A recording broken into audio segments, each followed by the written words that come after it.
Before you start dusting off that resume and updating it, make sure your LinkedIn profile is current and aligned with your resume, because if you don't, if there's a disconnect there, then you've got a problem. Are you hiding your talent in plain sight?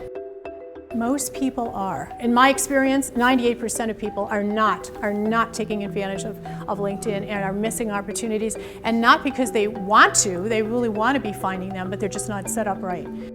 And if you're looking for a job or thinking about changing industries, if you're retired even and still looking maybe to stay involved and connect with your peers, if you're looking for book deals, if you're looking for speaking opportunities, any of the ways in which we can collaborate together, people are out there looking 24/7. They have a pain point and they need a solution. What you want are the people who don't know you yet, but they really need what you do. And that's the power of this, and that's where I spend a lot of time, is helping people have that access to the people who can really help them move things up a notch or two or more. LinkedIn's really not working for you if you've only got 100 or 200 or even 350 connections. While we've been focused on our day jobs, LinkedIn has been sort of quietly behind the scenes, literally revolutionizing how we interact with what I call relative strangers. I've worked with New York Times bestsellers, and you'd think that their New York Times listing on Google would outrank LinkedIn. It doesn't. The online brand phenomenon is also, that's pretty new too. I mean, we never really worried about that. A brand was something that you look to a consumer product group to do. That was Kraft Foods or Home Depot or something that we go to a retail store to buy. Now it's us. Now we've got to worry about, what is my brand?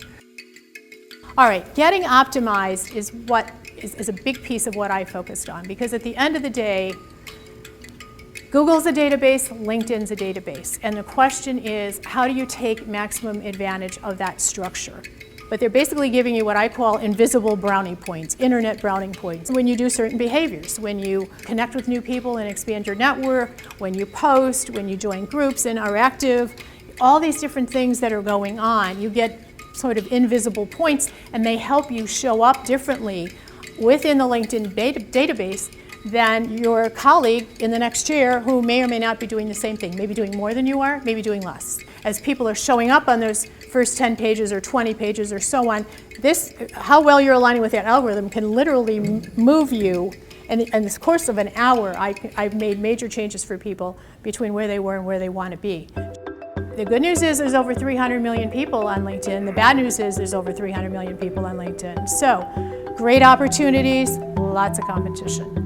And what I focus on with a major emphasis is how to make you and you and you, each of you individually, rise to the top, if that's what you want, within search results, so that the people who are looking for you but don't know you yet will find you quickly, will find you easily.